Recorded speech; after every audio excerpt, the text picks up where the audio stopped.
नमस्कार मित्रों, जय श्री राधे कृष्ण। हमारे श्री कृष्ण वाणी नॉलेज चैनल में आप सभी का हार्दिक स्वागत है। मित्रों, श्रीमद् भगवद गीता का ज्ञान संसार के समस्त ज्ञानों में सर्वोच्च है। आज हम इस पवित्र ग्रंथ से कुछ ऐसे अमूल्य उपदेश आपके साथ साझा करेंगे जो आपके जीवन को एक नई दिशा दे सकते हैं। आपकी सभी समस्याओं का समाधान श्रीमद् भगवद गीता में निहित है। आपके हर प्रश्न का उत्तर आपको गीता में मिलेगा। जिसने भी श्रीमद् भगवद गीता के ज्ञान को अपने जीवन में अपनाया है, वो अत्यंत कठिन परिस्थितियों को भी सहजता से पार कर सकता है। श्रीमद् भगवद गीता का ज्ञान समस्त वैदिक ग्रंथों का सार है। सर्वोपनिषदो गावो दुग्धा गोपाल नंदनः। इस श्लोक का अर्थ है कि समस्त उपनिषद गायों के समान हैं और उन गायों के दुग्ध रूपी ज्ञान को दुहने वाले स्वयं गोपाल नंदन श्री कृष्ण हैं। पार्थो वत्सः सुधीर भोक्ता दुग्धम गीतामृतम महत्। अर्थात अर्जुन वो बछड़ा है जिसे श्री कृष्ण ने गीता रूपी अमृत का पान कराया। श्रीमद् भगवद गीता में कुल 18 अध्याय और 700 श्लोक हैं। आज हम इन 18 अध्यायों के सबसे महत्वपूर्ण उपदेशों को समझेंगे। जो व्यक्ति इन दिव्य उपदेशों को समझ लेता है, वो जीवन के समस्त ज्ञान को प्राप्त कर लेता है और जीवन के सत्य को स्वयं ही जान लेता है। तो आइए प्रारंभ करते हैं। श्रीमद् भगवद गीता का पहला उपदेश ये है कि सुख और आनंद मनुष्य के भीतर ही विद्यमान है, किंतु मनुष्य उन्हें सदा बाहरी संसार में खोजता रहता है। कहा जाता है कि हिरण की नाभि में कस्तूरी होती है जिससे सुगंध आती है, परंतु हिरण ये नहीं समझ पाता कि सुगंध कहाँ से आ रही है। वो पूरे वन में उस सुगंध को खोजता फिरता है, लेकिन उसे कभी नहीं पाता, क्योंकि वो बाहर नहीं, भीतर होती है। ठीक उसी प्रकार जैसे कुत्ता हड्डी को चबाता रहता है और उसके दांतों से खून निकलने लगता है और उसे लगता है कि हड्डी का स्वाद मीठा है, जबकि वो खून उसी का होता है। इसी प्रकार जब आप सुखी होते हैं तो वो सुख आपके भीतर से ही आता है, और जब आप दुखी होते हैं तो वो दुख भी भीतर से ही आता है। बाहरी वस्तुएं निरंतर बदलती रहती हैं, लेकिन सुख और दुख आपके भीतर के भाव हैं, बाहर के नहीं। यदि आप ये समझ लें कि आपका सुख आपके भीतर ही है, तो आप कभी बाहर सुख की तलाश में नहीं भटकेंगे। गीता का दूसरा उपदेश ये है कि जीवन में कुछ मार्ग ऐसे होते हैं जिन पर आपको अकेले ही चलना पड़ता है। यदि आप भीड़ के पीछे चलेंगे तो भीड़ में ही खो जाएंगे और आपकी अपनी पहचान समाप्त हो जाएगी। इसलिए यदि आप अपनी अलग पहचान बनाना चाहते हैं तो आपके लक्ष्य भी अलग होने चाहिए और आपका मार्ग भी अलग होना चाहिए। संसार जो कर रहा है वही करने के बजाय ऐसा कुछ करें जिससे संसार आपको उदाहरण के रूप में देखे। श्रीमद् भगवद गीता का तीसरा उपदेश ये है कि जीवन में इतना भी न सहें कि लोग आपको कमजोर समझकर बार बार आपको चोट पहुंचाएं। मूर्खों से विवाद करना अच्छा नहीं और हर किसी को उत्तर देना भी उचित नहीं, लेकिन हर जगह मौन रहना भी जीवन में अनेक समस्याएं उत्पन्न कर देता है। मौन साहस के लिए रखें, कमजोरी के लिए नहीं। गीता का चौथा उपदेश ये है कि जो व्यक्ति कर्म में अकर्म और अकर्म में कर्म को देखता है, वही वास्तव में बुद्धिमान है और वो सभी कर्मों में संलग्न रहते हुए भी दिव्य अवस्था में स्थित रहता है। गीता का पांचवां उपदेश ये है कि आप चाहे कितने ही अच्छे कर्म कर लें, लोग अंत में आपकी बुराइयों को ही याद रखते हैं। संसार किसी में अच्छाई देखने में रुचि नहीं रखता, वो केवल बुराई देखने में निपुण है। इसलिए लोगों की बातों पर ध्यान देना व्यर्थ है। अपने कर्म करते रहें और अपने निर्णय संसार के कहने पर न बदलें। जो आपको सही लगे वही करें। हर किसी को अपने बारे में सब कुछ बताना आवश्यक नहीं है। आपके कुछ गहरे रहस्य केवल आपके ही होने चाहिए। जीवन आपका है और ये आपका निर्णय है कि आप किसे क्या बताएं। प्रतिशोध की अग्नि में कभी न जलें, क्योंकि ये आग मनुष्य को भीतर से जला देती है। यदि कोई आपको कष्ट देता है तो या तो उसका विरोध करें या उसे क्षमा कर दें। इसके अतिरिक्त तीसरा कोई मार्ग नहीं है। ज्ञानी पुरुष न जीवन का शोक करते हैं और न मृत्यु का। जब तक आपके विचार शुद्ध नहीं होंगे, तब तक आपके अच्छे दिन नहीं आएंगे। जीवन में किसी पर भी पूर्ण रूप से निर्भर न रहें, क्योंकि कठिन समय में कोई भी किसी का साथ नहीं देता। इस संसार में कोई भी स्थायी सहारा नहीं है, स्वयं आप ही अपना सहारा है। किसी भी वस्तु का अत्यधिक उपयोग न करें, क्योंकि अति सदैव विनाश का कारण बनती है। चाहे वो भोजन हो, नींद हो, मोबाइल हो या कोई आदत। अत्यधिक आसक्ति मनुष्य को दास बना देती है। श्रीमद् भगवद गीता हमें सिखाती है कि अपने मन को स्थिर और सशक्त रखें, ताकि मन किसी का गुलाम न बने। प्रतिदिन स्वयं से प्रश्न करें कि जो कार्य आप कर रहे हैं उसमें आपको आनंद मिल रहा है या कष्ट। यदि उस कार्य से केवल पीड़ा मिलती है तो उसे छोड़ देना ही श्रेयस्कर है। श्री कृष्ण अर्जुन से कहते हैं कि कर्म करना तुम्हारा अधिकार है, फल की चिंता करना नहीं। जीवन नदी के समान है, जितना प्रवाह में रहेंगे उतना ही जीवन सरल होगा। जो बीत चुका है उसे छोड़ दें और जो आपके वश में नहीं है उसकी चिंता न करें, क्योंकि निरंतर एक ही बात पर अटक जाना ही दुख, तनाव और मानसिक कष्ट का कारण बनता है। जब कोई आपके बारे में नहीं सोचता तो आप भी व्यर्थ किसी के बारे में सोचकर स्वयं को दुखी न करें। सदैव स्मरण रखें कि केवल सोचते रहना मनुष्य के मन को अशांत करता है, परंतु समस्याओं का समाधान नहीं करता। जब हम किसी एक ही बात में उलझे रहते हैं तो हमारी स्थिति और अधिक बिगड़ती चली जाती है। ऐसा प्रतीत होता है मानो हम किसी जाल में फंस गए हों और बाहर निकलने का कोई मार्ग न दिख रहा हो। इसलिए ये बात हमेशा ध्यान में रखें कि यदि आप जीवन में सुखी रहना चाहते हैं तो अपने विचारों को किसी एक ही विचार पर टिकने न दें, बल्कि उन्हें नदी की धारा की भांति बहने दें। श्री कृष्ण अर्जुन से कहते हैं कि न तो मुझे कोई प्रिय है और न कोई अप्रिय, किंतु जो मुझे भक्तिभाव से भजते हैं वे मुझ में हैं और मैं उनमें हूँ। अपने मन से मेरा, तेरा, छोटा, बड़ा, अपना, पराया जैसे भेदभाव को मिटा दो, तब सब कुछ तुम्हारा हो जाएगा और तुम सबके हो जाओगे। इतिहास कहता है कि सुख कल था, विज्ञान कहता है कि सुख कल आएगा, परंतु धर्म कहता है कि यदि मन पवित्र हो और हृदय अच्छा हो तो प्रतिदिन सुख ही सुख है। प्रेम और सम्मान उतना ही देना चाहिए जितना सामने वाला व्यक्ति ग्रहण कर सके। जब आप किसी को आवश्यकता से अधिक महत्व देते हैं तो वो उल्टा आपके महत्व को कम कर देता है। अधिक महत्व देने से सामने वाला व्यक्ति अहंकारी हो जाता है और ये सोचने लगता है कि मेरी विशेषताओं के कारण ही मुझे इतना प्रेम और सम्मान मिला है, लेकिन वो कभी आपकी विशेषताओं को समझने का प्रयास नहीं करता। इसलिए लोगों को उतना ही महत्व दें जिससे आपका मन नष्ट न हो। जीवन न तो भविष्य में है और न ही अतीत में, जीवन केवल इसी क्षण में है, अर्थात इस क्षण का अनुभव ही जीवन है। यदि शुद्ध भावना से मांगा जाए तो भगवान भाग्य से भी अधिक देते हैं। जीवन में जब भी कठिन समय आए और कोई साथ न दे तो ऐसे समय में ईश्वर से प्रार्थना करनी चाहिए। श्री कृष्ण ने अर्जुन से कहा कि जो व्यक्ति सच्चे हृदय से मेरा स्मरण करता है और मुझ पर विश्वास करता है, मैं उसका सहारा बनता हूँ और उसकी सभी समस्याओं से उसे उबारता हूँ। बहुत से लोग इन बातों पर विश्वास नहीं करते, परंतु जिन्होंने कठिन समय में प्रार्थना की है वे इसका महत्व भली भांति जानते हैं। सच्चे मन से की गई प्रार्थना का फल अवश्य मिलता है। सच्ची प्रार्थना ये नहीं है कि हे प्रभु मुझे ये दे दो, बल्कि ये है कि हे प्रभु मुझे अपने दुख से उभरने की शक्ति और मार्ग दिखाओ। प्रार्थना का अर्थ है दुख से लड़ने की शक्ति प्राप्त करना। जब आपकी प्रार्थना सच्ची होती है तो भगवान किसी न किसी रूप में आपकी सहायता करते हैं। संशय करने वाले व्यक्ति को न इस श्लोक में सुख मिलता है और न कहीं और। हमें हर किसी की नज़र में अपना महत्व बनाने की चिंता नहीं करनी चाहिए। जितना भी हम दूसरों के लिए करते हैं वे कभी संतुष्ट नहीं होते और अंत में हमें केवल पीड़ा ही मिलती है। इसलिए दूसरों से मूल्य की अपेक्षा छोड़कर स्वयं को महत्व देना सीखें। इसका अर्थ ये नहीं कि आप बुरे बन जाएं, बल्कि लोगों से उतना ही व्यवहार करें जितना आवश्यक हो।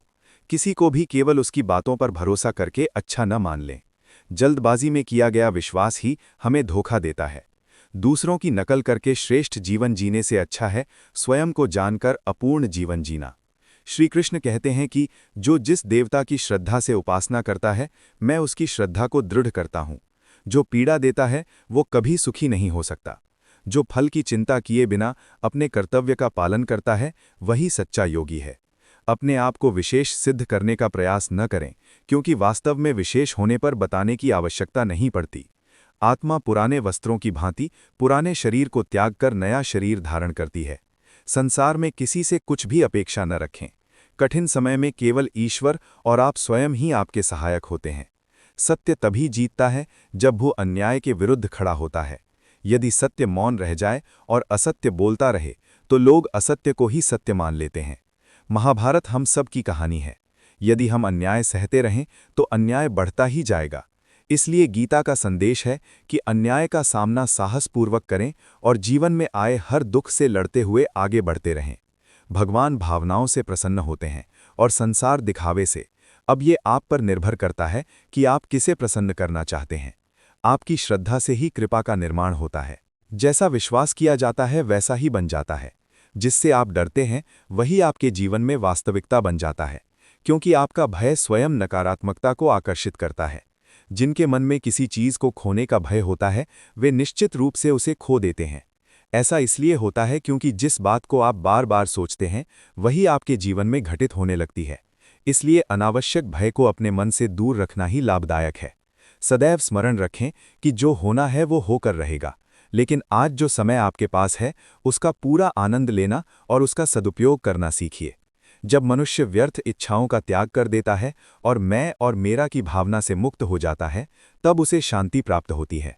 भगवान श्री कृष्ण अर्जुन से कहते हैं, हे अर्जुन, तुम्हारे और मेरे अनेक जन्म हो चुके हैं, मुझे वे सभी जन्म स्मरण हैं, पर तुम्हें नहीं। जो लोग अपने मन को नियंत्रित नहीं कर पाते वही मन उनके लिए शत्रु बन जाता है। जिनका मन उनके वश में नहीं होता वे हर जगह कष्ट पाते हैं। यदि तुम अपने मन के पीछे चलते रहोगे तो ये मन तुमसे सब कुछ छीन लेगा। एक समय की बात है, एक राजा था जिसका नाम जगजीत था, क्योंकि उसने पूरे संसार को जीत लिया था, लेकिन उसकी माता उसे कभी जगजीत कहकर नहीं बुलाती थी।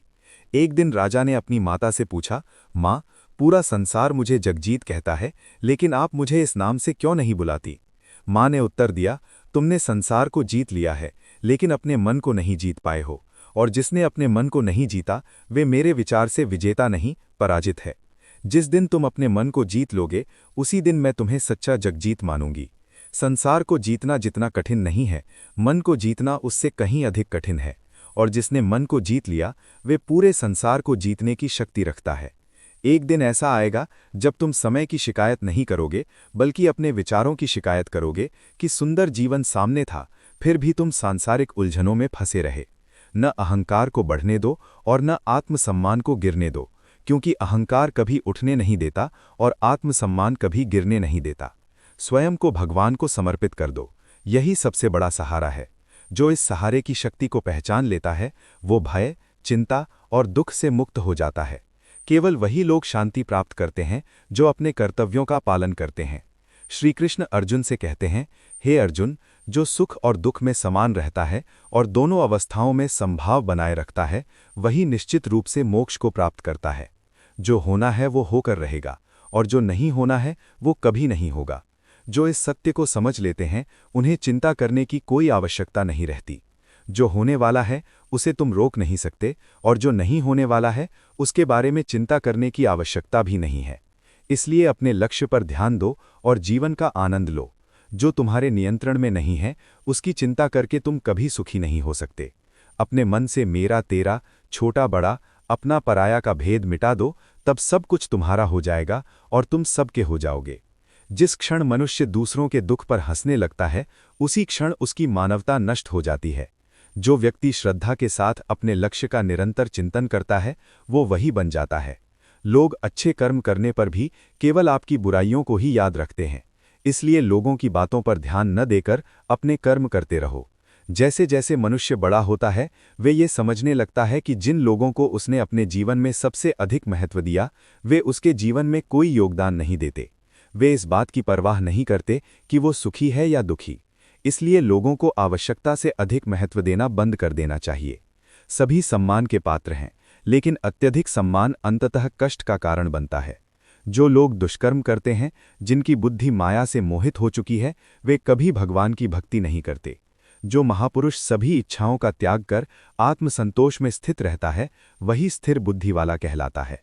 भगवान को अपना सहारा बनाओ, क्योंकि वही सबसे बड़ा सहारा है। जो भगवान के सहारे की शक्ति को समझ लेता है वो भय, चिंता और दुख से मुक्त हो जाता है। श्री कृष्ण अर्जुन से कहते हैं, हे अर्जुन, सब कुछ त्याग कर मेरी शरण में आ जाओ, मैं तुम्हारे सभी दुख दूर कर दूंगा। जो ईश्वर को अपना मित्र मानते हैं उन्हें किसी और सहारे की आवश्यकता नहीं होती, और जो संसार पर निर्भर रहते हैं वे सदैव असहाय रहते हैं। जब आप किसी से अत्यधिक जुड़ जाते हैं तो आप उसी के लिए जीने लगते हैं और आपके सुख दुख उसी के हाथों में चले जाते हैं। अत्यधिक लगाव अंततः केवल दुख ही देता है। एक समय एक राजा के दरबार में ज्ञान प्रकाश नाम का गायक था जो एक नर्तकी से प्रेम करने लगा। प्रेम में इतना डूब गया कि उसने केवल उसी के लिए गाने का निश्चय कर लिया। राजा के आदेश की अवहेलना करने पर उसे राज्य से निकाल दिया गया और अंततः वही प्रेम उसे त्याग गया। तब ज्ञान प्रकाश ने संसार की सच्चाई को समझा और ईश्वर की खोज में निकल पड़ा और एक महान योगी बन गया। इस कथा से हमें ये शिक्षा मिलती है कि बाहरी रूप से सभी से अच्छा व्यवहार करो, लेकिन भीतर अत्यधिक गहरे संबंध न बनाओ। अन्याय के समय मौन रहना उचित नहीं है। यदि मन स्थिर नहीं होगा तो जीवन में कुछ भी प्राप्त नहीं किया जा सकता। जितना अधिक मन भटकेगा उतना ही अशांत रहेगा, और अशांत मन से कोई लक्ष्य प्राप्त नहीं होता। जितना कम मन भटकेगा उतना ही शांत रहेगा और उतनी ही सफलता प्राप्त होगी। समस्याएं बिना कारण नहीं आती, वे जीवन में परिवर्तन का संकेत होती हैं। जो मृत्यु के समय मुझे स्मरण करता है वह परम धाम को प्राप्त करता है। श्री कृष्ण कहते हैं, तुम क्या खोकर रो रहे हो? तुम क्या लेकर आए थे जो खो गया? जो आज तुम्हारा है वह कल किसी और का था और कल किसी और का होगा। इसलिए चिंता और शोक छोड़कर आनंद से जीवन जीना सीखो। महान व्यक्तियों के आचरण को देखकर साधारण लोग भी वैसा ही आचरण करने लगते हैं। श्री कृष्ण कहते हैं, हे अर्जुन, मैं भूत, वर्तमान और भविष्य के सभी प्राणियों का सच्चा प्रेम हूँ। हमारा सबसे बड़ा कर्तव्य स्वयं को सुखी रखना है, क्योंकि संसार को सुखी करने की कोशिश में हम स्वयं दुखी हो जाते हैं। जीवन न भविष्य में है और न अतीत में, जीवन इसी क्षण में है। श्री कृष्ण अर्जुन से कहते हैं, हे अर्जुन, भगवान प्रत्येक जीव के हृदय में निवास करते हैं। स्वयं पर संदेह करना स्वयं को ही हानि पहुंचाना है। यही सत्य है। संदेह करने वाले व्यक्ति के लिए न तो इस संसार में सुख है और न ही किसी अन्य लोक में। आलोचना के कारण अपने लक्ष्य को कभी न छोड़ें, क्योंकि जब आप अपना लक्ष्य प्राप्त कर लेते हैं तब आलोचना करने वालों की राय स्वयं बदल जाती है। जब लोग अपने कार्य में आनंद पाते हैं तभी उन्हें संतुष्टि प्राप्त होती है। आपको भविष्य की चिंता करना छोड़ देना चाहिए, क्योंकि आने वाले समय पर आपका कोई नियंत्रण नहीं है। भविष्य की योजनाएं और चिंताएं वर्तमान के सुख को छीन लेती हैं। इसलिए अपने मन से हर प्रकार का भय निकाल दें और ये विश्वास रखें कि जो कुछ भी होगा वह अच्छे के लिए ही होगा। श्री कृष्ण अर्जुन से कहते हैं कि जो मुझ पर विश्वास करते हैं मैं उन्हें दर्शन देता हूँ, और जो मुझ पर विश्वास नहीं करते वे मेरी शक्ति को कभी अनुभव नहीं कर पाते। जो मुझे स्मरण करता है मैं उसी प्रकार उसका सहारा बनता हूँ। यदि कोई मुझे प्रेम करता है तो मैं भी उसे प्रेम करता हूँ, और जो व्यक्ति सबको छोड़कर मुझे ही अपना एकमात्र सहारा मान लेता है उसे किसी के द्वार पर भटकने की आवश्यकता नहीं रहती। कई बार आपके सबसे करीबी मित्र ही सबसे निकृष्ट सिद्ध होते हैं। यह बार बार देखा गया है कि मित्र ही जीवन को बर्बाद कर देते हैं। आप अपने मित्र को अपना सबसे अच्छा मित्र मानकर उसके सुझावों पर निर्णय लेने लगते हैं और अपनी बुद्धि को नज़रअंदाज कर देते हैं, जिससे अंततः पतन होता है। इसके विपरीत यदि आप अपने मित्र की परीक्षा लें तो सच्चाई सामने आ जाती है और आपको सलाह लेने की आवश्यकता नहीं पड़ती। जीवन के निर्णय आपको स्वयं अपनी बुद्धि और विवेक से लेने चाहिए, क्योंकि आपकी समस्याओं, क्षमताओं और परिस्थितियों को आपसे बेहतर कोई नहीं जानता। किसी और को आपके जीवन के निर्णय लेने का अधिकार नहीं है। लेकिन जब आप निर्णय लेने में असमर्थ होते हैं तब आप सोचते हैं कि किसी मित्र से पूछ लिया जाए, जबकि वास्तव में वह मित्र आपके मन की स्थिति नहीं जानता और अक्सर भीतर ही भीतर आपसे ईर्ष्या करता है। कलयुग में जब अपने ही रक्त संबंधी सहन नहीं करते तब मित्रों को अपना मानना व्यर्थ है। इसलिए यदि आप अपना भला चाहते हैं तो अपने जीवन के निर्णय स्वयं लें। सलाह लें भी तो अंतिम निर्णय आपका ही होना चाहिए। आपका जीवन बिगाड़ना या संवारना पूरी तरह आपके हाथ में है। जो लोग छोटी छोटी बातों पर क्रोध करते हैं उनका क्रोध ही उनके विनाश का कारण बनता है। ऐसे लोग सच्चे संबंध नहीं बना पाते और लोग उनसे डरते रहते हैं। आजकल ऐसे लोगों के बारे में सुनते हैं जिन्हें अचानक हार्ट अटैक आ जाता है, रक्तचाप बढ़ जाता है और आयु घट जाती है। संसार ऐसे लोगों को मानसिक रूप से अस्थिर मानता है। जैसे हर जगह मौन रहना गलत है, वैसे ही हर बात पर क्रोध करना भी गलत है। कहाँ मौन रखना है और कहाँ बोलना है, ये गीता सिखाती है। सुख और दुख जीवन में ऋतुओं की तरह आते जाते रहते हैं। न सुख स्थायी है और न दुख। इसलिए दुख आने पर घबराना नहीं चाहिए और सुख आने पर आसक्त नहीं होना चाहिए। संसार की हर वस्तु परिवर्तनशील है। समस्याएं बिना कारण नहीं आती, वे जीवन में परिवर्तन का संकेत होती हैं। जितना अधिक लगाव होता है उतना ही अधिक दुख मिलता है। अर्जुन के लगाव के कारण ही भगवान कृष्ण ने उसे गीता का उपदेश दिया। अर्जुन वीर योद्धा होते हुए भी मोह के कारण विचलित हो गया। पांडवों ने अपने ही लोगों के कारण जीवन भर कष्ट सहे, अपने ही लोगों ने उन्हें रुलाया। यदि आप अपने जीवन को देखें तो अपने प्रियजनों के प्रति अत्यधिक लगाव ही आपको सबसे अधिक पीड़ा देता है। संसार की घटनाएं हमें अधिक प्रभावित नहीं करती, लेकिन अपने लोगों की छोटी सी बात भी गहरा दुख देती है। संबंध जितना गहरा होगा, पीड़ा उतनी ही अधिक होगी। माता पिता अपने बच्चों के लिए रोते हैं, प्रेमी अपने प्रेम के लिए रोते हैं। जिसे आप अपने जीवन में सबसे अधिक विशेष बनाते हैं, वही आपको सबसे अधिक कष्ट देता है। यदि किसी ने आपको धोखा दिया है, तो इसका कारण यह है कि आपने उसे वह स्थान दिया जिसका वह योग्य नहीं था। इसलिए किसी से इतना न जुड़ें कि भविष्य में पीड़ा सहनी पड़े। किसी को अपने सुख का कारण न बनाएं, क्योंकि वही व्यक्ति एक दिन आपको दुख देगा। श्री कृष्ण कहते हैं, हे अर्जुन, जो अधिक या बहुत कम खाता है, बहुत अधिक या बहुत कम सोता है, वह योगी नहीं बन सकता। गीता के अनुसार काम, क्रोध और लोभ नरक के 3 द्वार हैं। यदि भलाई नहीं कर सकते तो बुराई भी न करें। निस्वार्थ भाव से दिया गया दान ही श्रेष्ठ दान है। नकारात्मक लोगों की बातों को दिल से न लगाएं और उनसे कभी वाद विवाद न करें, क्योंकि वे आपकी सकारात्मक ऊर्जा छीन लेते हैं। गीता का उपदेश है कि कर्म करो और फल की चिंता मत करो। इसका अर्थ ये नहीं कि मनमानी करो, बल्कि ये है कि किसी के लिए कुछ करो तो बदले की अपेक्षा न रखो। कर्मण्येधिकारस्ते मां भलेषु कदाचन का यही अर्थ है। यदि आप अच्छे कर्म करते रहेंगे तो एक दिन अच्छे फल अवश्य मिलेंगे, और बुरे कर्मों का दंड भी समय आने पर मिलेगा। जब अपने पराये लगने लगें और पराये अपने, तब समझ लेना चाहिए कि विनाश का समय शुरू हो गया है। मनुष्य जो चाहे बन सकता है, यदि वह श्रद्धा से उस लक्ष्य का चिंतन करे। सत्य के मार्ग पर चलना ही श्रेष्ठ है। प्रेम शरीर या सुंदरता से नहीं, बल्कि हृदय से होता है। अपने धर्म का पालन करना सबसे श्रेष्ठ है। प्रेम मांगा नहीं जाता, वह स्वयं मिलता है। जहां प्रेम मांगना पड़े, वहां संबंध तोड़ देना ही उचित है। स्वयं को इतना कमजोर न बनाएं कि कोई भी आपको चोट पहुंचा दे। अपने मन को इतना मजबूत बनाएं कि लोगों के शब्द और भावनाएं आपको प्रभावित न कर सकें। जिस दिन लोगों की बातें आपको प्रभावित करना बंद कर दें, समझ लेना कि आप बुद्धिमान बन चुके हैं। मित्रों, यदि आपको इस ज्ञान से कुछ सीख मिली हो तो कमेंट में जय श्री राधे कृष्ण लिखें। वीडियो को लाइक करें, चैनल को सब्सक्राइब करें और बेल आइकन को ऑन करें। आप सभी पर भगवान की कृपा बनी रहे। हृदय से धन्यवाद।